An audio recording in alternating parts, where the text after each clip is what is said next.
Assalamu alaikum. Welcome to Iman Learning. Students, today's topic is about control of bacteria. Previous video lecture में हमने discuss किया था control of bacteria by physical method and now we are discuss about the control of bacteria or control of microorganism by the use of chemical methods.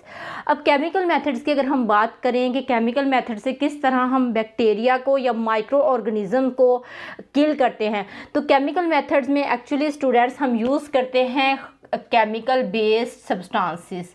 Okay, इसमें chemical का जो है वो use किया जाता है और वो केमिकल डिफरेंट तरह के हो सकते हैं. फॉर एग्जांपल सबसे पहले आते हैं हमारे पास एंटीसेप्टिक्स. अब antiseptics those chemical which are used for living tissues for the death और for the kill of micro organism और बैक्टीरिया. ओके, तो जो एंटीसेप्टिक्स होते हैं वो ऐसे केमिकल्स होते हैं जो कि हम लिविंग टिश्यू पे यूज़ करते हैं. फॉर एग्जांपल ये मेरा हैंड है तो मेरा हैंड एक लिविंग है, ठीक है, तो यानी कि इसके जो सेल्स हैं, जो इसके टिश्यूज़ हैं वो लिविंग है. तो अगर मेरे यहाँ पे कोई इंजरी होती है, कोई चोट लग जाती है मुझे, तो हम डॉक्टर के पास जाते हैं जब पट्टी शट्टी करवाने, तो क्या करते हैं डॉक्टर एक स्प्रिट इस्तेमाल करते हैं. ठीक है, वो स्प्रिट क्या करता है एक्चुअली, वो फ़ौरन से वो उस जगह पे, इंजरी वाली जगह पे जो माइक्रो ऑर्गेनिजम्स होते हैं, जो बैक्टीरियाज होते हैं या वायरसेस होते हैं, तो वो स्प्रिट उस जगह को क्लीन कर देता है, यानी कि डेथ कर देता है माइक्रो ऑर्गेनिजम्स की. तो यहाँ पे हम जो यूज़ कर रहे हैं वो क्या है, केमिकल्स हैं जो कि लिविंग टिश्यू पे यूज़ हो रहा है. Okay, for killing the micro organisms और बैक्टीरिया. सो तो हम कहेंगे कि ऐसे केमिकल्स जो हम लिविंग टिश्यूज़ पे यूज़ करते हैं for the killing of micro organism और for the killing of bacteria, इनको हम कहते हैं antiseptics. And second is disinfectant. अब डिसइंफेक्टेंट ये भी केमिकल बेस्ड ही होते हैं, बट ये यूज़ किए जाते हैं फॉर नॉन लिविंग थिंग्स, यानी कि नॉन लिविंग थिंग्स जो होती हैं उन पे जो है, उन अगर माइक्रो ऑर्गेनिजम्स है तो उनको ट्रीट किया जाता है विद डिसइंफेक्टेंट से. अब वो नॉन लिविंग थिंग्स कौन सी होती है जिस पे बैक्टीरिया होते हैं और उसको हम यूज़ करते हैं किलिंग के लिए, यानी कि डिसइंफेक्टेंट को. तो फॉर एग्जांपल अगर आप कोई डॉक्टर के पास जाते हो तो डॉक्टर जो आप पे औजार यूज़ करता है या इंस्ट्रूमेंट यूज़ करता है, तो उन इंस्ट्रूमेंट को डॉक्टर यूज़ करने के बाद क्या करता है, फॉर एग्जांपल आपको बुखार ही चेक करता है तो वो जो थर्मामीटर यूज़ करता है तो वो उसको किसी ख़ास केमिकल में रखता है. तो वो जो केमिकल है वो डिसइंफेक्टेंट होते हैं, जो आपके माउथ से उस थर्मामीटर पे बैक्टीरियाज गए हैं या माइक्रो ऑर्गेनिजम्स गए हैं, तो उसको अगर हम उस ख़ास सोल्यूशन के अंदर रख देते हैं तो उससे क्या होता है कि वो जो उस पर बैक्टीरिया लगते हैं वो फ़ौरन से किल हो जाते हैं. तो इस तरह के जो सोल्यूशंस होते हैं उसको हम क्या कहते हैं, डिसइंफेक्टेंट कहते हैं. अब ना सिर्फ वो थर्मामीटर के लिए बल्कि हॉस्पिटल के अंदर डॉक्टर्स जितने भी सर्जिकल इंस्ट्रूमेंट यूज़ करते हैं तो फ़ौरन से सबसे पहले उसको एक ख़ास किस्म के सोल्यूशन में रखा जाता है, उसके बाद बाकी सारे उस पर ट्रीटमेंट किए जाते हैं. ठीक, क्योंकि उसको बाकी और ट्रीटमेंट में एक ओवन लाइक मशीन होती है, उसमें रख दिया जाता है जिससे वो मज़ीद माइक्रो ऑर्गेनिज्म जो है वो किल हो जाते हैं. तो वो एक अलग से पर्पस है, लेकिन फ़ौरन से जो सोल्यूशन के अंदर रखा जाता है वो जो सोल्यूशन है वो डिसइंफेक्टेंट सोल्यूशन होता है, जिसके अंदर केमिकल्स होते हैं जिससे जो सर्जिकल इंस्ट्रूमेंट है उसको क्लीन किया जाता है और उस पर जितने भी बैक्टीरियाज, जितने भी माइक्रो ऑर्गेनिजम्स लग जाते हैं वो क्या हो जाते हैं, किल हो जाते हैं फ़ौरन से. ओके, सो इसमें एग्जांपल्स की अगर हम बात करें जिसमें एग्जांपल्स आ जाती है हैलोजेंस है, फिनोल्स है, हाइड्रोजन पेरोक्साइड है, KMnO4 है. तो डिफरेंट केमिकल्स हैं जो हम यूज़ करते हैं. इसमें एल्डिहाइड और अल्कोहल वगैरह भी होता है जिसको हम यूज़ करते हैं. Okay, and third type of chemical method की जो हम डिस्कस कर रहे हैं वो है कीमोथेराप्यूटिक.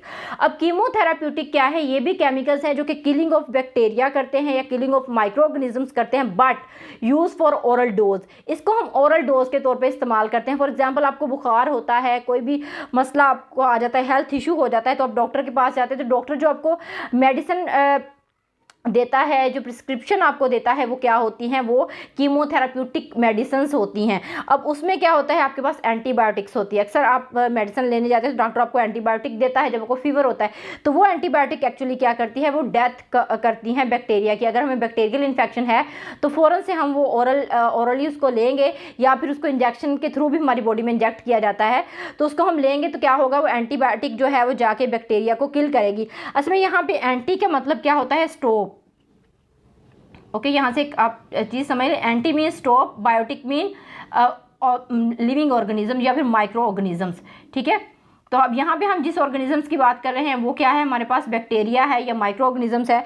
तो ये एंटीबायोटिक्स क्या करती है, फ़ौरन से लिविंग ऑर्गेनिजम्स जो हमारी बॉडी के अंदर चला गया है, फॉर एग्जांपल माइक्रो ऑर्गेनिज्म, तो यहाँ पे अगर हम माइक्रो लिखें तो आपको ज़्यादा अच्छा समझ आ जाएगा, क्योंकि हम माइक्रो ऑर्गेनिजम्स की बात कर रहे हैं, वो वाले माइक्रो ऑर्गेनिजम्स जो डिजीज़ कॉज करते हैं। ओके, तो यहाँ पे क्या होता है स्टूडेंट्स कि वो एंटीबायोटिक्स क्या करते हैं, स्टॉप कर देते हैं माइक्रो ऑर्गेनिजम्स की ग्रोथ को, और माइक्रो ऑर्गेनिज्म की ग्रोथ को स्टॉप करते हैं, और देन उनकी जो उनके अंदर जो रिप्रोडक्शन है, उनके अंदर जो ग्रोथ है उसको ये रोक देते हैं, जिससे वो किल हो जाते हैं और हमारी बॉडी का जो इन्फेक्शन है वो कम हो जाता है। ठीक है, और ये जाके एंटीबायोटिक्स जो होते हैं ये जाके क्या करते हैं, हमारी जो एंटीबॉडीज़ हैं हमारे बॉडी के अंदर, ठीक है, उनको ये बूस्ट अप भी करते हैं, जिससे हमारे जो एंटीबॉडीज़ होती हैं वो मज़ीद जो है वो पावरफुल हो जाती हैं माइक्रो ऑर्गेनिज्म को किल करने के लिए या इनका मुकाबला करने के लिए। ओके, अब अगर एंटीबायोटिक्स की स्टूडेंट्स हम बात करें तो एंटीबायोटिक्स हमारे पास एंटीबायोटिक्स जो हैं हमारे पास वो दो तरह के होते हैं। ओके, इसकी टाइप्स भी हम यहाँ पे डिस्कस कर लेते हैं एंटीबायोटिक्स की टाइप को। तो एंटीबायोटिक्स हमारे पास क्या है, फॉर एग्जांपल सबसे पहले इसकी एग्जांपल देख लेते हैं हम, is a tetracycline, sulphonamide, penicillin etcetera. तो ये सारे जो हैं वो एज अ एंटीबायोटिक ड्रग के तौर पे इस्तेमाल किए जाते हैं या मेडिसिन के तौर पे इस्तेमाल किए जाते हैं।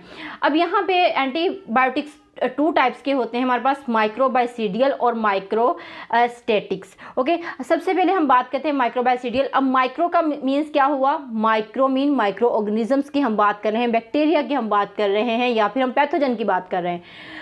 और बाइसीडियल क्या है, जो उनकी माइक्रो ऑर्गेनिज्म की ये डेथ कॉज कर देते हैं। Okay, mean death of micro organism. अगर हम माइक्रोबाइसीडियल टाइप के एंटीबायोटिक इंटेक करेंगे तो ये फ़ौरन से जाके जो बैक्टीरियाज हैं उनको मार देंगे, उनकी डेथ कॉज कर देंगे।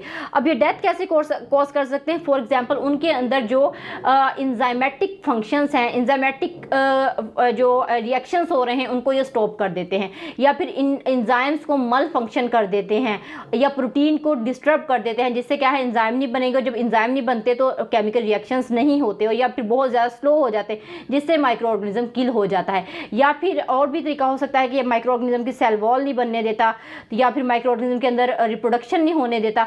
तो इस तरह भी क्या होता है कि ये जो माइक्रोबाइसीडियल है ये डेथ कॉज करते हैं माइक्रो ऑर्गेनिजम्स के अंदर। Okay, and second is microstatics. अब माइक्रोस्टेटिक्स क्या करते हैं, इनका फंक्शन क्या होता है कि stop growth of micro organisms.